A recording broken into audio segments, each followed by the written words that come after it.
There's a point everyone in college reaches, around the second year, or maybe just before the midterm of that really difficult class that you're required to take, when you wonder if college is for you. Whether you're the sixth generation of your family to attend this university, or you're the first in your family, the pressures to finish, to stay in school, are real and getting realer every day. I know it's not cool, but stay in school is the only advice people tend to give. So I want to give you three hacks to make a success out of your college experience and to finish your degree. Hi, I'm James Callahan, and this is the Do-Over Show, where we learn from mistakes. And one of the biggest mistakes you will ever make is bailing on your higher education. I've seen the best and the worst of higher education. I have 5 kids going to 5 colleges or universities, and I've done FAFSA, it seems like, forever. But after you've done all the hard work, the tests, the preparation, the ACTs, the SATs, the essays to get into different colleges, heard from your first choice schools, your backup schools, and you finally start down that road, once you actually get in the classroom, get into the dorms, get into everyday life, you're going to reach this point. Like I said, it's about halfway through or just before that course that you know you're never going to use. And you're staring at a blank page wondering, is this really worth it? Is it worth the cost, the time, the effort? Is this real life? Yeah, this is real life. Okay, now... Hey, I've been where you are.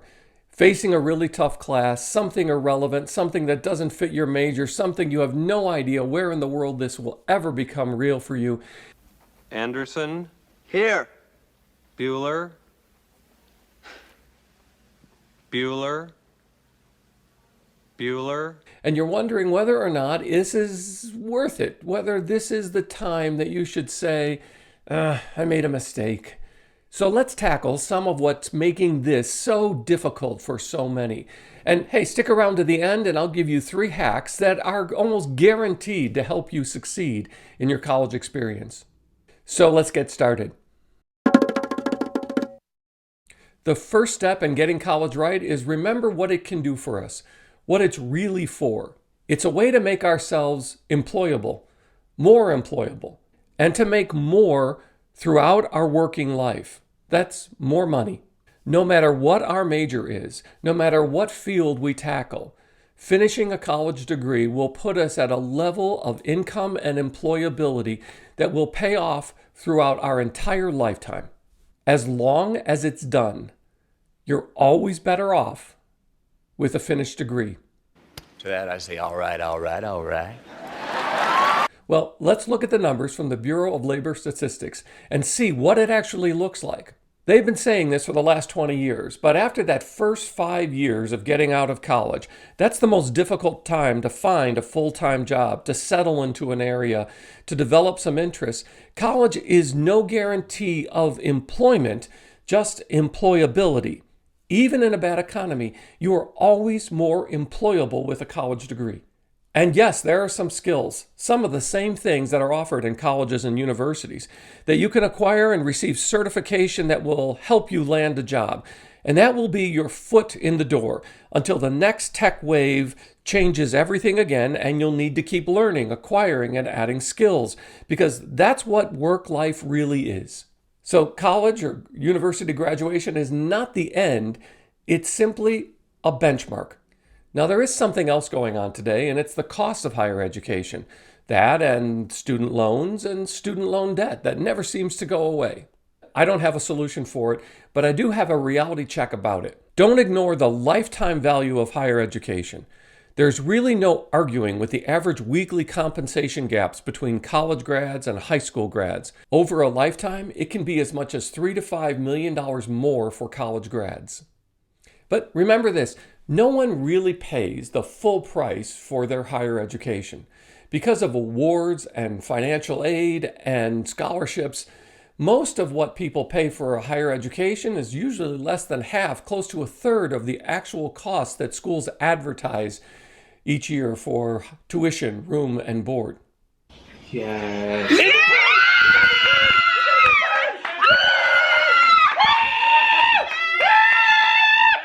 But if you're paying full price, you're doing something wrong, something very wrong. And there are alternatives. And you're probably missing so much money that really is out there for you. Hey, but the money complaints are real because college costs have soared, and it's really different than the $400 you paid in tuition 20 years ago. So you can tell the boomer to keep their numbers to themselves. But the problem you face today is how much it really costs.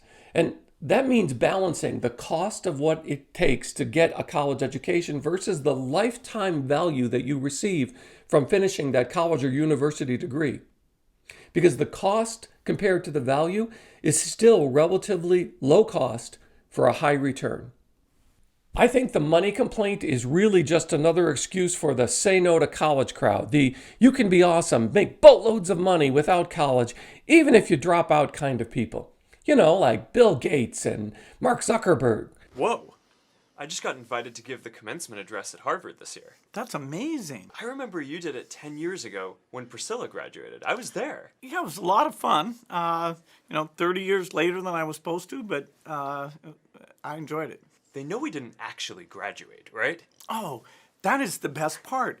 They actually give you a degree. You don't even have to go to class? No, you just put that degree on your resume and it looks great. It's at this point that I ask people that come up with that explanation, did you get into Harvard? No, you didn't. You got into a community college or a private school or a state university where you're one of 500, 1,000, 10,000 who got in that year. You see, when you get into Harvard, and when you have that kind of credential, when you have that kind of academic performance, then we can start talking about whether or not you can drop out to change the world. But until that time, keep your head down, do your work, and finish the damn degree. And no, I don't think college is for everyone, but I think if you have the skill set that gets you into a college or university, then you should, if you can, by any means, take advantage of it. If that skill set is not there, and if it's a struggle just to get to that point, well, that's when you got to say, well, maybe it isn't for me. Or when you get into it and you get overwhelmed, or you can't get your life together enough in order to get work done on time, that you say, yeah, maybe not yet, maybe not now. But that doesn't mean never. And no, you don't have to be 18 years old to get college right.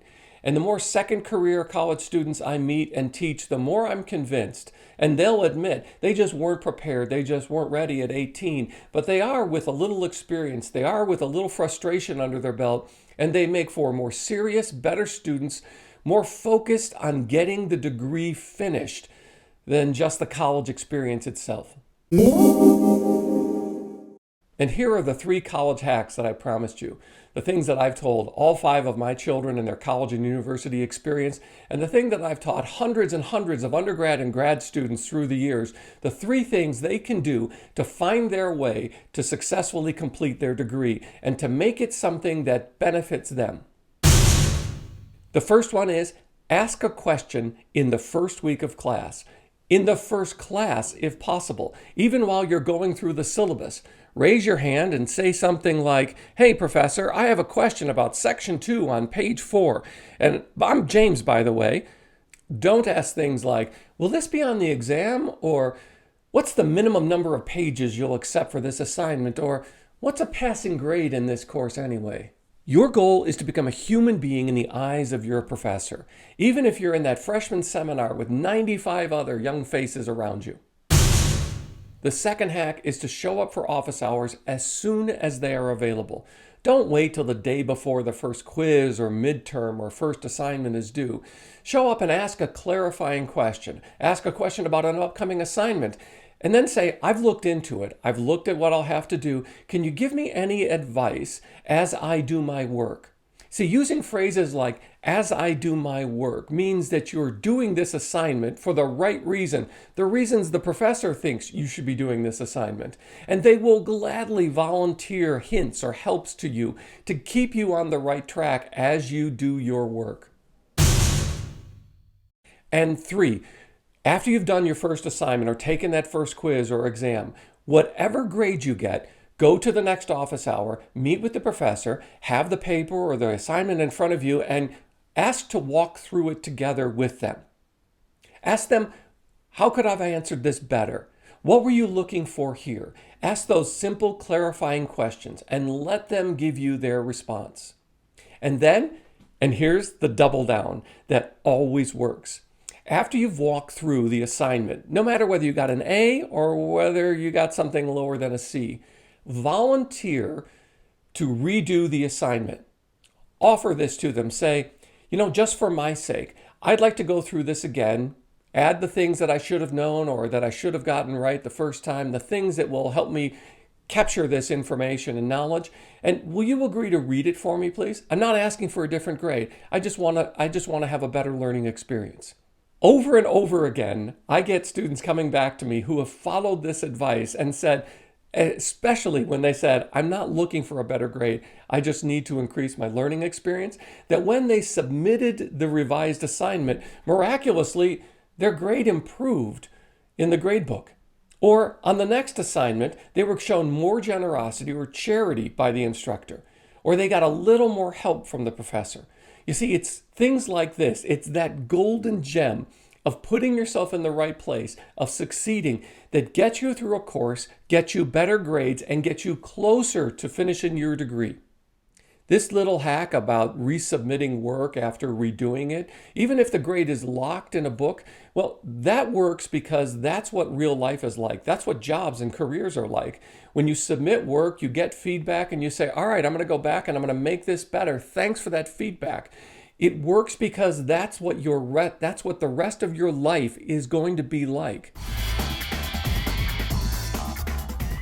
And I hope these 3 higher ed hacks help get you closer to finishing your degree, to keeping the right ideas in mind. Your goal is to finish. And if you can, learn and enjoy the experience along the way, bonus. And thanks for being part of the Do-Over Show. Please tap the like button and remember to subscribe so you don't miss an episode every Monday and Friday. I'm so glad you found me and I found you. Thanks.